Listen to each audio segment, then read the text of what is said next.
어떤 태스크에는 인센티브를 부여하지만 어떤 태스크에는 인센티브를 부여하지 못할 수도 있습니다. 왜냐하면 모든 퍼포먼스를 모든 다양한 측면의 여러 가지 일들을 수행을 하는데 각각의 일들에 대한 퍼포먼스를 정확히 측정하지 못한다면 그러면 측정하기 어렵거나 관찰하기 어렵거나 혹은 관찰 가능하더라도 미처 그것에 대한 어떤 보상을 설계하지 못할 경우에는 당연히 에이전트는 제가 뭐 전에도 비슷한 말씀 몇 번 드렸지만 당연히 에이전트는 인센티브가 있는 쪽으로 더 많은 노력을 기울이게 되어 있어요. 우리은행, 하나은행도 그렇지 않았겠어요. 그 직원들이 만약에 그쪽에 인센티브를 주지 않았었더라면 왜 그 사람들이 그런 식으로 금융상품을 판매했겠어요.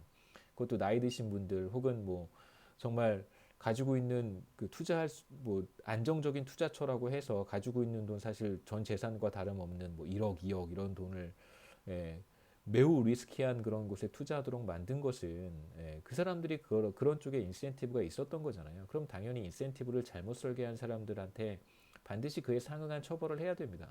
또 다른 얘기고요. 여하튼 사람들은 인센티브가 부여되지 않은 곳에는 노력을 기울이지 않고 당연히 인센티브를 통해서 보상을 받을 수 있는 태스크에는 상당한 노력을 기울이게 되어 있습니다. 그래서 예, 예, 실제로 이제 프린시플이 원하는 멀티태스킹은 이루어지지 않고 인센티브가 상대적으로 강한 쪽으로 에이전트들은 노력을 기울이게 되어 있습니다. 그로 인해서 나타나는 문제점들을 우리가 케이스를 통해서 살펴본 것이고요. 결국 이러한 결과는 프린시플에게도 전혀 도움이 되지 않겠죠. 우리은행 하나은행만 보면 좀 기분이 안 좋아서 그렇습니다. 자, 그렇다면 이제 우리가 어떻게 멀티태스킹과 관련한 프린시플 에이전트 문제를 해결할 수 있을까? 다시 말하면 퍼포먼스 메저라고 하는 것, 그거 그리고 각각에 대한 퍼포먼스 메저를 측정하기 어렵고 그리고 완벽한 어떤 인센티브를 설계하는 것이 불가능하다면 그럼 어떻게 해야 될까? 뭐 당연히 인센티브를 완벽하게 설계할 수 있다면 그거보다 더 좋은 방법은 없습니다. 첫 번째 우리가 지금 봤던 프린시플 에이전트 문제에서 예, 에이전트들이 인센티브가 있는 곳에는 더 많은 노력을 기울이고 인센티브가 없는 곳에는 거의 노력을 기울이지 않는 이러한 현상. 이게 바로 이제 부분적인 인센티브라고 할 수 있겠죠. 파셜 인센티브의 문제. 이걸 완화할 수 있는 가장 좋은 방법은 뭐냐면 모든 걸 다 모든 성과를 다 측정해서 지표로 반영하는 거죠. 우리가 앞서 봤던 예, 균형 성과표 같은 거 밸런스드 스코어 카드를 이용하는 것이 하나의 방법일 수 있는데 지금 사실 문제는 뭐냐면 어떤 성과 같은 경우에는 관찰하기 어렵다는 거잖아요. 측정하기 어렵다는 겁니다. 고객 만족 같은 거 그럼 고객한테 서비스를 받은 고객한테 일일이 다 물어봐야 되는데 그 저희 제가 전에 한번 말씀드린 적이 있는데요. 제가 자주 가는 뭐 어떤 샵이 있습니다. 그러면은 서비스를 받은 이후에 서비스를 받은 이후에 본사에서 저한테 연락을 할 거 아니겠어요? 이제 서비스를 누구누구에게서 받았는데 그것에 대해서 평가해 달라고 본사에서 헤드쿼터에서 저한테 뭐 연락이 옵니다. 근데 그 전에 인터셉트를 하는 거죠, 직원이. 미리 연락이 와요. 뭐 문자 메시지 같은 게 와서 이번에 무슨 뭐 본사에서 서비스 고객 만족도 뭐 잘 부탁드리겠습니다. 뭐 하면서 뭐 이렇게 연락이 옵니다. 그 뭐 저희 제 자동차 구입한 곳에서는 그 설문조사하기 전에 저한테 무슨 자그마한 선물도 하나 보내요. 이런 식으로 사실 하게 되면 이건 뭐 퍼포먼스 매저라고 하는 것이 완벽하다고 볼 수도 없는 거죠. 이거 다 조작하는 거잖아요. 뭐 매니플레이트 하는 겁니다. 우리가 뭐 매니플레이션에 대한 이야기는 사실 여기서 보기는 사실 매니플레이션에 대한 얘기도 있어요. 성과 조작하고 막 이런 것도 있는데 여기서 우린 이번 학기에 보진 않을 거고요. 그래서 충분히 그럴 수 있습니다. 두 번째 그러면 해결 방법은 뭐냐면 인센티브의 강도를 떨어뜨리는 거예요. 기울기를 약간 낮추는 겁니다. 진짜 B가 기울기잖아요. 그래서 뭐 노력과 성과가 완전 비례한다고 한다면 자, 성과에 따라서 우리가 기울기를 인센티브의 강도라고 불렀습니다. 인센티브의 강도를 낮추는 방법도 이제 하나의 대안이 될 수 있고요.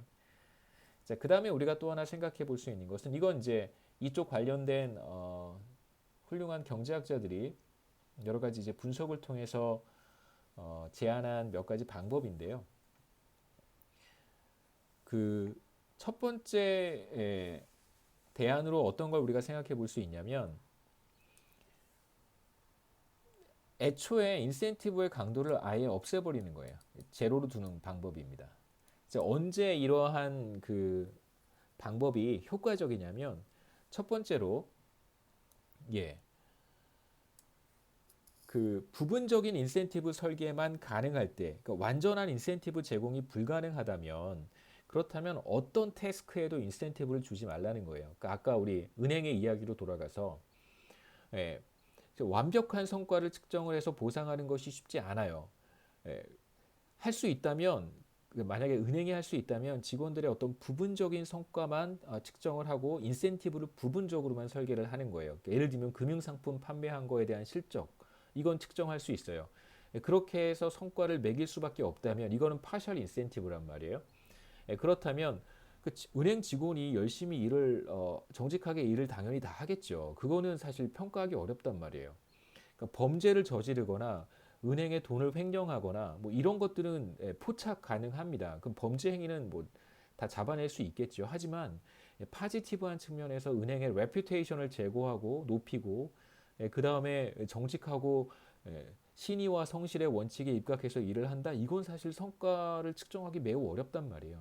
그러니까 만약에 은행의 직원들한테 할 수 있는 것이 있다면 부수적으로 금융상품 판매하는 건데 그것에 대해서는 성과를 보상할 수 있다고 한다면 사실 그게 바로 파셜 인센티브입니다.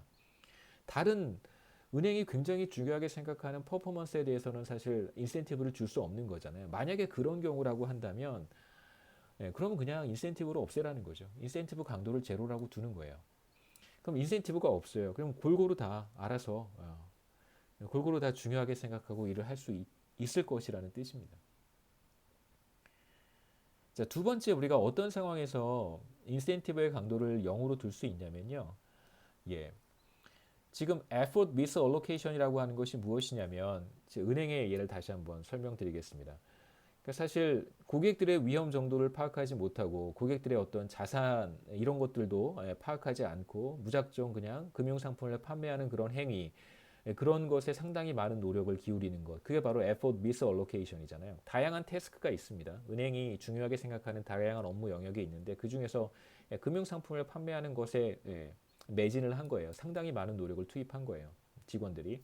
물론 실제로 그랬는지는 잘 모르겠습니다만 정황상 그렇게 보이잖아요. 예. 어차피 다른 업무들은 루틴하게 하는 작업들일 테니까 실제로 금융상품을 판매하는 일에 상당히 많은 노력을 기울인 것 같아요. 그러니까 고객의 동의 없이 위험 성향들도 막 그냥 자기가 체크하고 막 그런 거잖아요.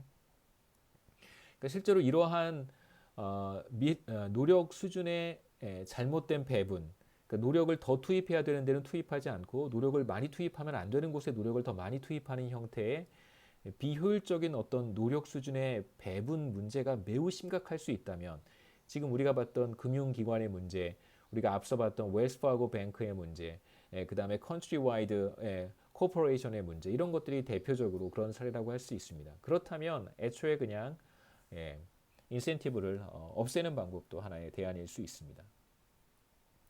그다음에 세 번째는 내적 동기부여, 내적 동기부여가 충만한 사람들이 있는데요. 예, 저는 이거에 해당하지 않아서 사실 공감하기가 무척 어려운데 여러분 회사에 취직하시면 처음에 몇 달 동안은 내적 동기부여가 충만할 거예요. 그래서 시키지 않은 일도 다 알아서 하고 인트린식 모티베이션입니다. 뭐든지 다 열심히 해야 될 것 같은 그런 생각인데 몇 달 일하다 보면 이제 이런 모티베이션이 사라지겠죠. 그래서 만약에 지속적으로 뭐 일을 하는 것으로부터 상당한 만족감을 얻는다든가 다양한 태스크에서요. 그 다음에 이제 일이 만약에 잘 돼요. 그러면 그것을 통해서 상당히 많은 보상을 만족감을 얻는 사람들도 있습니다. 저는 개인적으로 좀 이상한 사람이라고 생각하지만 이런 사람들은 사실 뭐 인센티브가 굳이 제공되지 않는다고 하더라도 일정 수준의 노력을 투입하는 사람들이기 때문에 당연히 인센티브의 강도를 사실 제거해도 괜찮다라고 볼 수 있는 것이죠.